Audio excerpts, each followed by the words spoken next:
வணக்கம் நண்பர்களே. இந்த வீடியோவில் என்ன பார்க்க போகிறோம்னா, ப்ரீவியஸ் பார்த்த லிசனிங்கோட கண்டினியூஷன் இந்த வீடியோவில் பார்க்க போகிறோம். ஸோ ப்ரீவியஸ் வீடியோஸில் நான் நல்லா ஓரளவுக்கு எக்ஸ்பிளைன் பண்ணிப்பேன்னு நினைக்கிறேன்.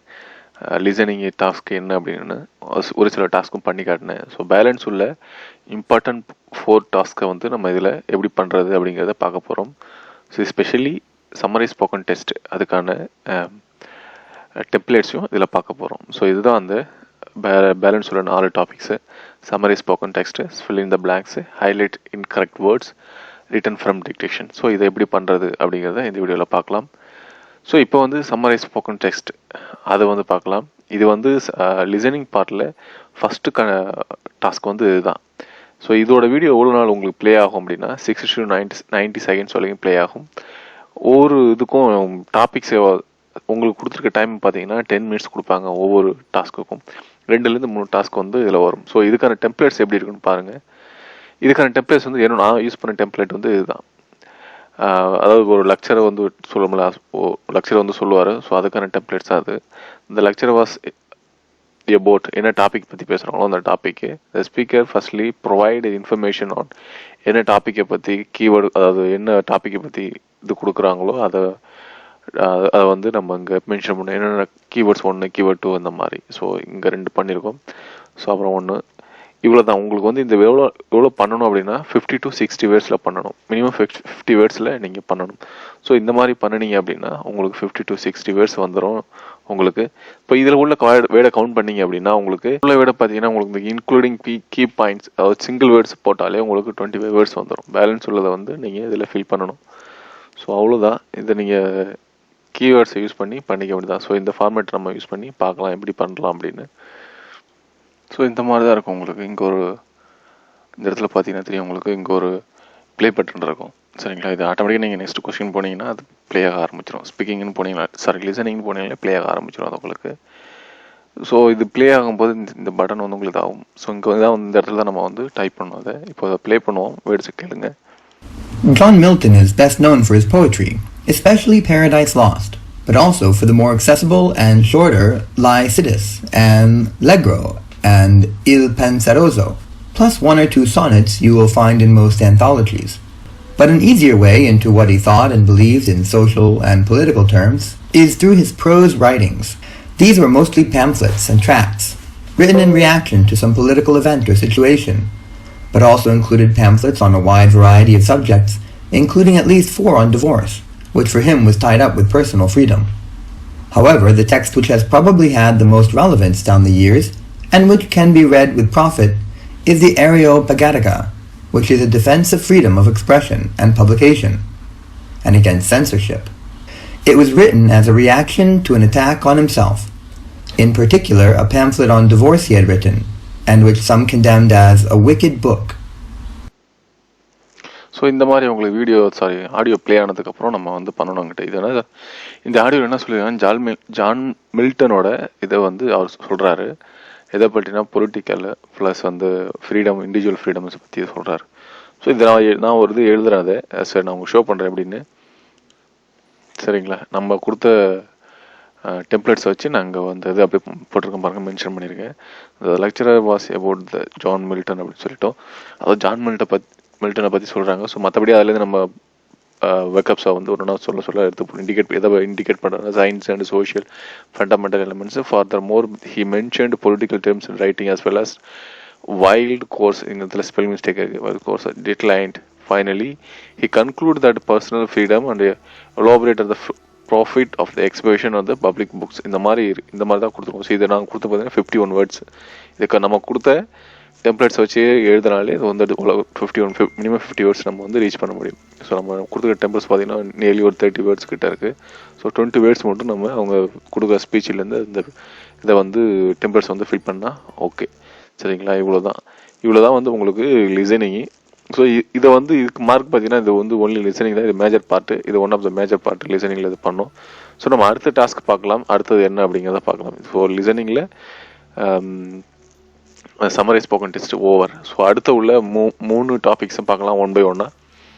ஸோ நோட் பண்ணிங்க, இதுதான் வந்து சம்மரி ஸ்போக்கன் டெஸ்ட்டோட டெம்ப்ளேட்ஸ். ஸோ இந்த டெம்ப்ளேட்ஸ் யூஸ் பண்ணிங்க, இது உங்களுக்கு யூஸ்ஃபுல்லாக இருக்கும். அப்படி இல்லை உங்களுக்கு இது உங்களுக்கு கம்ஃபர்ட்டாக இல்லை அப்படின்னா என்ன ஈஸியாக வேணும் அப்படின்னா நெட்டில் சர்ச் பண்ணுங்கள், நிறைய டெம்ப்ளேட்ஸ் கிடைக்கும். ஸோ அதில் உங்களுக்கு எது பெஸ்ட்டாக இருக்கோ அதை யூஸ் பண்ணிக்கிங்க. பட் நான் இந்த டெம்ப்ளேட்ஸ் யூஸ் பண்ணதுனால தான் இதை உங்களுக்கு நான் சஜஸ்ட் பண்ணுறேன். ஸோ பெட்டராக இருக்கும் அது. சரிங்களா? நீங்கள் எந்த அளவுக்கு ப்ராக்டிஸ் பண்ணுறீங்களோ அந்த அளவுக்கு நீங்கள் வந்து ஈஸியாக பிடியில் மார்க்ஸ் வந்து ஸ்கோர் பண்ண முடியும். ஸோ உங்களோட ப்ராக்டிக்ஸில் தான் இருக்குது. ஸோ நிறைய சைட்ஸை வந்து நான் டிஸ்கிரிப்ஷன் பாக்ஸில் கொடுத்துருக்கேன், நிறைய பார்த்தீங்கன்னா சைட்ஸ் நேமு. ஸோ அதில் போய் நீங்கள் ப்ராக்டிஸ் பண்ணி பாருங்கள். சரிங்களா? இப்போ வந்து நம்ம அடுத்த டாபிக் பார்க்கலாம். அடுத்த டாபிக் என்ன அப்படின்னா fill in the blanks. So இதை பார்க்கலாம். இது எப்படின்னா ஒரு ஆடியோ ப்ளே ஆகும். அதாவது ஒரு பேசேஜ் இருக்கும், அதில் ஆடியோ ப்ளே ஆகும். அந்த ஆடியோவில் வர மிஸ் ஆன வேர்ட்ஸை வந்து நம்ம வந்து இந்த கொடுத்துருக்க இதில் வந்து நம்ம ஃபில் பண்ணணும். ஸோ இது எப்படிங்கிறத பார்க்கலாம். இதுக்கு ஒரு டாஸ்க் வந்து பார்க்கலாம். ஸோ இப்போ பார்க்கலாம் நம்ம கொஸ்டின் பேட்டர்னு. ஸோ இந்த மாதிரி தான் இருக்கும் உங்களுக்கு வந்து ஃபில் இன் த பிளாங்க்ஸ் வந்து இந்த மாதிரி தான் இருக்கும். இந்த மாதிரி ஒரு ஆடியோ பட்டன் இருக்கும் உங்கள்கிட்ட. அது ஆட்டோமேட்டிக்காக நீங்கள் நெக்ஸ்ட் கொஸ்டின் போனீங்கன்னா அது ஸ்டார்ட் ஆகிடும். ஸோ இந்த மாதிரி பேராஸ் கொடுத்துருப்பாங்க. அந்த பேராஸில் நம்ம வந்து இதை ஃபில் பண்ணணும். இது வந்து சாம்பிளுக்கு தான் பண்ணுறது. அது ஆக்சுவலாக ஏஐ தான் இதுவும். சில கூட தான் பண்ணி பார்க்கலாம். ஸோ இப்போ ப்ளே பண்ணுறேன். Mystery of Shakespeare. For all his fame and celebration, William Shakespeare remains a mysterious figure with regards to personal history. There are just two primary sources for information on the bard: his works and various legal and church documents that have survived from Elizabethan times. Naturally, there are many gaps in this body of information, which tells us little about Shakespeare the man. So பாருங்கள், இந்த இடத்துல மிஸ்டரின்னு fill ஆகுது. Remain a mystery, figure with regards, இந்த மாதிரி இந்த இடத்துல miss ஆன வேர்ட்ஸ் வந்து மிஸ்டரி, இந்த இடத்துல சர்ச், இந்த இடத்துல கேப். ஸோ நம்ம இதை வந்து ட்ரை பண்ணி பார்க்கலாம் இது கரெக்டான ஆன்சர் அப்படின்னு. ஓகே, ரெண்டு வந்து ரைட்டு. இப்போ வந்து சர்ச் அப்படிங்கிறது ஸ்பெல் மிஸ்டேக் இல்லை, ரைட்டு. கேப்ஸ் அப்படிங்கிறதும் ரைட்டு. இங்கே மிஸ்டரியில் மிஸ்டீரியஸ் அப்படின்னு சொல்லி பண்ணணும். ஸோ அந்த இடத்துல நான் சரியாக கேட்கல. ஸோ அந்த இடத்துல ஆன்சர் பார்த்தீங்கன்னா இந்த இடத்துல இதுதான். ஸோ இதுதான் ஆன்சர். சரிங்களா? இதுக்கு வந்து உங்களுக்கு 3 மார்க்ஸ் இந்த மாதிரி தான் கிடைக்கும் உங்களுக்கு fill in the blanks. So இது ஈஸி தான். நீங்கள் வந்து எந்த அளவுக்கு வெக்கப்ஸில் ஸ்பெல்லிங் உங்களுக்கு தெரிஞ்சிருக்கோ அதை வச்சு தான் இதில் நீங்கள் மார்க் ஸ்கோர் பண்ண முடியும். ஸோ இதை ப்ராக்டிஸ் பண்ணி பாருங்கள். நம்ம வேணால் அடுத்தது வேணாலும் நம்ம ட்ரை பண்ணி பார்க்கலாம், இன்னொரு டாஸ்க்கு. ஸோ நம்ம அடுத்த டாஸ்க் பார்க்கலாம். இப்போ ப்ளே பண்ணுறத. Financial markets swung wildly yesterday in frenzied trading market by further selling of equities and fears about an unraveling of the global carry trade. At the same time, trading in the European credit markets in London was exceptionally heavy as traders frantically reassessed their appetite for risk, prompting wild swings in the prices of the key derivatives. It was the third day of frenetic activity in the European credit markets, suggesting that equity market swings were prompting a wider repositioning of investors in a host of asset classes. So இவ்வளோ தான் task. So இந்த டாஸ்க்கில் நான் போட்டிருக்கேன். இந்த இடத்துல ஈக்குவலிட்டிஸ்னு சொல்லி miss ஆகுது. So அதை நான் பண்ணிருக்கேன். இது ரைட்டான்னு தெரியல. ஃபியர்ஸு, ஹெவி, அப்புறம் வந்து ஸ்விங்ஸ். ஸோ இதுதான் இந்த இடத்துல மிஸ் ஆன வேர்ட்ஸு. ஸோ இதை நான் பண்ணியிருக்கேன். இதை நம்ம ட்ரை பண்ணி பார்க்கலாம் இது சரியா அப்படின்னு. Okay, equalities right. இது ஸ்பெல் மிஸ்டேக் இல்லை. ஃபியர்ஸ் இதுவும் இல்லை. Heavy okay. ஸோ இப்போ 4 ரைட்டு. ஸோ இந்த மாதிரி தான், இந்த மெத்தட் தான் நம்ம வந்து எந்த அளவுக்கு கான்சன்ட்ரேட் பண்ணுறோமோ அந்த அளவுக்கு பண்ண முடியும். ஈவன் நமக்கு வந்து நல்ல விக்கப்ஸோட ஸ்பெல்லிங் தெரிஞ்சதான் நம்ம வந்து இதில் நல்லா ஸ்கோர் பண்ண முடியும். ஸோ இதுதான் வந்து பார்த்தீங்கன்னா fill in the blanks in லிசனிங்க. ஸோ நம்ம அடுத்த டாஸ்க் பார்க்கலாம். இப்போ இந்த டாஸ்க் ஓவர். ஸோ நம்ம அடுத்த டாஸ்க் என்னங்கிறத பார்க்கலாம். இப்போ அடுத்த டாஸ்க் பார்த்தீங்கன்னா இன்கரெக்ட் வேர்ட்ஸ். ஸோ இதுதான் அடுத்த டாஸ்க்கு. ஸோ இதுவும் ஈஸி மெத்தட் தான். ஸோ நம்ம ஒரு பேரா இருக்கும். அந்த பேராவை வந்து உங்களுக்கு ஒரு வாய்ஸ் வந்து சொல்லும், உங்களுக்கு படித்து சொல்லும். ஸோ அதில் இன்கரெக்ட் வேர்ட்ஸு, மிஸ் ஆன வேர்ட்ஸு, இல்லை ஸ்பெல்லிங் மிஸ்டேக் உள்ள வேர்ட்ஸு நம்ம வந்து இங்கே ஹைலைட் பண்ணணும். ஸோ இதுதான் இன்கரெக்ட் வேர்ட்ஸு. ஸோ இதான டாஸ்க்கை வந்து நம்ம செஞ்சு பார்க்கலாம் எப்படின்னு. ஸோ இந்த மாதிரி தான் உங்களுக்கு இருக்கும். இந்த மாதிரி பேரா இருக்கும். இந்த பேராவில் நமக்கு வந்து இந்த வாய்ஸ் சொல்கிறத வந்து நம்ம வந்து மிஸ் பண்ண வேர்ட்ஸை நம்ம வந்து கரெக்ட் பண்ணணும். சரிங்களா? இப்போ வந்து அந்த வீடியோ ப்ளே பண்ணுறேன். ட்ரை பண்ணி பார்ப்போம். You vote for politicians based on their views, right? That's how it works in theory. But other factors can sway your vote, like a politician's voice. Because studies show that the deeper the voice, the more electable the candidate. And not just for men. Deeper voice women have an advantage over other women, even when they're running for positions traditionally held by women, like the school board or PTA president. So says a study in the journal PLOS ONE. Researchers played undergrads recordings like this. I urge you to vote for me this November. I urge you to vote for me this November. Then they asked the students to vote for one of them for the school board or the PTA. In each mock election, the deeper voice woman snagged about 70% of the votes. Women's voices naturally deepen with age, so the researchers say we might be biased to select older women as leaders.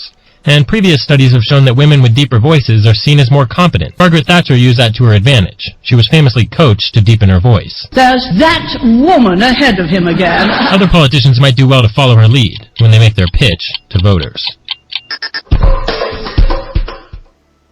So okay இந்த இது முடிஞ்சிச்சு. இப்போ நான் வந்து note பண்ணியிருக்கேன் எப்படின்னா ஒரு 5 words எனக்கு தெரிஞ்சு மிஸ் ஆன மாதிரி நான் வந்து ஃபீல் பண்ணியிருக்கேன். ஸோ அதை அவங்க கரெக்ட் பண்ணியிருக்கேன். ஸோ நம்ம இந்த ஆன்சர் வந்து கரெக்டானு பார்த்துடலாம்.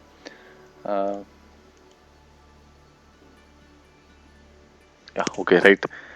இந்த இடத்துல ஸ்ட்ரென்த்தன் சொல்ல இந்த டீப்பு, இந்த இடத்துல கோச்சு, இந்த கேட்சுன்னு போட்டிருக்கிட்ட. ஸோ இதுதான் வந்து யூ நோட்டுன்னு போட்டு யூ ஓட், சரிங்களா? யூ பொலிட்டிஷியன் வந்து ஓட்டு தான். ஸோ இந்த மாதிரி நம்ம வந்து கரெக்ட் பண்ணி இதுக்கான ஆன்சர்ஸை நம்ம ஃபில் பண்ணணும். ஸோ இவ்வளோ தான் அதாவது நம்ம ஹைலைட் இன்கரெக்ட் வேர்ட்ஸ். ஸோ இதில் நம்ம இன்னொரு டாஸ்க்கு கூட இன்னொரு கொஸ்டின் கூட நம்ம ட்ரை பண்ணி பார்க்கலாம். ஸோ இதை ரொம்ப ஈஸி தான். லிசனிங் டாஸ்க்கை பொறுத்தளவுக்கு ரொம்ப ஈஸி தான். பட் கொஞ்சம் ப்ராக்டிஸ் இருந்துச்சுன்னா நல்லா ஸ்கோர் பண்ண முடியும். ரொம்ப ஈஸி அப்படின்னா நம்ம வந்து எது சொல்லலாம் அப்படின்னா ஸ்பீக்கிங்கு, லிசனிங்கு, அப்புறம் ரைட்டிங்கை வந்து சொல்லலாம். ரீடிங் வந்து கொஞ்சம் டஃப் தான். ஸோ அதை எந்த அளவுக்கு ப்ராக்டிஸ் பண்ணுறோமோ அதை பொறுத்து தான் நம்ம பண்ண முடியும். ஸோ இதில் நம்ம இன்னொரு கொஸ்டின் கூட நம்ம ட்ரை பண்ணி பார்க்கலாம். A flood of food comes at us this time of year.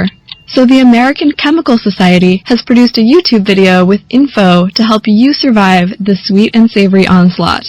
The video from Chem Matters, called The Science Behind Calories and Nutrition Facts Labels, notes that a lot of us should pay more attention to nutritional values.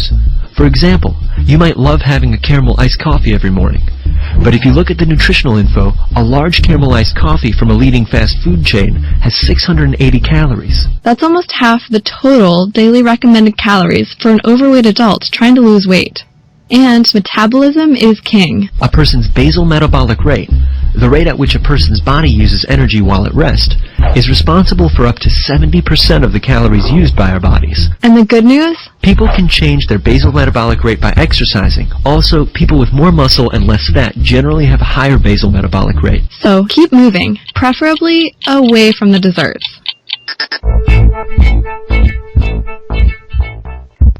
So இது வந்து உங்களுக்கு அடுத்த question வந்து பண்ணியிருக்கோம். So இதில் நான் வந்து பார்த்தீங்கன்னா ஒரு 5 வந்து நான் வந்து கிளிக் பண்ணியிருக்கேன். 5 வேர்ட்ஸ் வந்து நான் கிளிக் பண்ணி வச்சுருக்கேன். ஸோ ரைட் மிஸ்ஸிங் வேர்டு அப்படின்னு சொல்லிட்டு. ஸோ நம்ம ட்ரை பண்ணி பார்க்கலாம் இதோட ஆன்சர் எப்படி இருக்குன்னு. பாருங்கள், இது வந்து 4 தான் வந்து இதில் மிஸ்ஸிங் வேர்ட்ஸ், சரிங்களா? ஸோ இப்போ வந்து நான் வந்து இது பண்ணியிருக்கேன், எக்ஸ்ட்ரா பண்ணியிருக்கேன். பட் இதுக்கு நோ மைனஸ் மார்க், சரிங்களா? இது ஓகே. பார்த்தீங்கன்னா 4 வந்து கரெக்டு. 4 வந்து கரெக்டு. நான் 5 நினச்சி பண்ணியிருக்கேன், பட் 4 தான் இதில் வந்து மிஸ்ஸிங் வேர்ட்ஸ். ஸோ இவ்வளோ தான் நம்ம மிஸ்ஸிங் வேர்ட்ஸ். ஸோ நம்ம வந்து அடுத்த டாபிக் பார்க்கலாம் என்ன அப்படிங்கிறத. இப்போ கடைசியாக உள்ள அந்த 4 இம்பார்ட்டன்ட் டாப்பிக்கில் கடைசியாக உள்ள டாபிக் பார்த்தீங்கன்னா ரைட் ஃப்ரம் டிக்டேஷன். இது எப்படியே நம்ம ஸ்கூலில் படிக்கும் போதே பண்ணியிருப்பாங்க. டீச்சர் ஏதாவது சொல்லுவார், நம்ம வந்து அதை கேட்டு ரைட் பண்ணணும் அப்படிங்கிறது. ஸோ இதில் வந்து நமக்கு ஒரு அட்வான்டேஜ் இருக்குது ரைட்டிங் ஃப்ரம் டிக்டேஷனில். இப்போ தப்பு அப்படின்னா, தப்புன்னு நினச்சிங்க ஒரு வேர்டு வந்து தப்பாக நீங்கள் வந்து ஸ்பெல்லிங் தெரியல அப்படின்னா அதே வேர்டை 2 டிஃப்ரெண்ட் ஸ்பெல்லிங் இருக்கலாம், நீங்கள் வந்து அதை போட்டு போடலாம். ஸோ இந்த சிஸ்டம் வந்து கரெக்டான வேர்ட்ஸ் மொத்தம் எடுத்துக்கும், தப்பான வேர்ட்ஸை ஒமிட் பண்ணிடும். ஸோ உங்களுக்கு வந்து ஈஸியாக இதில் நீங்கள் ஸ்கோர் பண்ண முடியும். இது வந்து ஒன்லி இந்த ரைட் ஃப்ரம் டிக்டேஷன் இதில் மட்டும்தான். ஸோ இதுக்கு நம்ம ஒரு டாஸ்க்கை வந்து ட்ரை பண்ணி பார்க்கலாம். ஸோ இந்த மாதிரி தான் இருக்கும். உங்களுக்கு ஒரு டெக்ஸ்ட் பாக்ஸ் இருக்கும். ஸோ இங்கே ஒரு அது இருக்கும். ஆக்சுவலாக நீங்கள் அடுத்த கொஸ்டின் போகும்போதே இது ஆட்டோமேட்டிக்காக ப்ளே ஆக ஆரம்பிச்சிடும். ஸோ நம்ம வந்து ஜஸ்ட் ப்ளே பண்ணி பார்க்கலாம். இது ஆன்சர் எப்படி என்ன சொல்கிறது அப்படின்னு சொல்லி நம்ம ட்ரை பண்ணி பார்க்கலாம். Coastal communities are particularly vulnerable to rising sea levels. இப்போ என்ன சொல்லணும்னா coastal communities are vulnerable for rising sea level அப்படின்னு சொல்லி. ஸோ இதுக்கு வந்து நம்ம பண்ணலாம். இப்போ வந்து coastal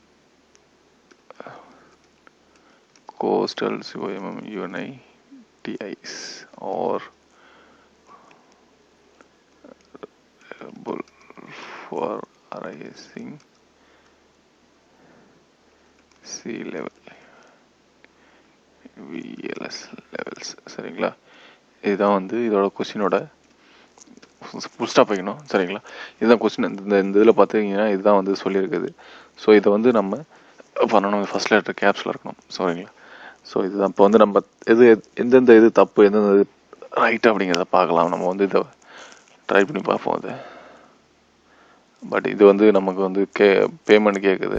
Coastal communities are particularly vulnerable to rising sea levels. So இது உங்களுக்கு இதுதான் ஆன்சர். சரிங்களா? இது என்னென்னா coastal communities are vulnerable for rising sea level. இதுதான் இதோட ஆன்சர். ஸோ இவ்வளோதாங்க நம்மளோட பிடி ரொம்ப ஈஸி. பிடி ட்ரை பண்ணுங்கள். பிடியில் நல்லா ஸ்கோர்ஸ் பண்ணலாம். நீங்கள் வந்து எந்த அளவுக்கு நீங்கள் ப்ராக்டிஸ் பண்ணுறீங்களோ அதை வச்சு தான் நீங்கள் பிடியில் ஸ்கோர் எடுக்க முடியும். ஸோ இந்த 4 டாப்பிக்கும் ரொம்ப இம்பார்ட்டன்ட் வந்து பார்த்தீங்கன்னா லிசனிங்கில். ஸோ இதையும் ட்ரை பண்ணி பாருங்கள். ஓவரால் நான் கொடுத்த எல்லா வீடியோஸையும் கொஞ்சம் ட்ரை பண்ணுங்கள், கேளுங்க, பாருங்கள்.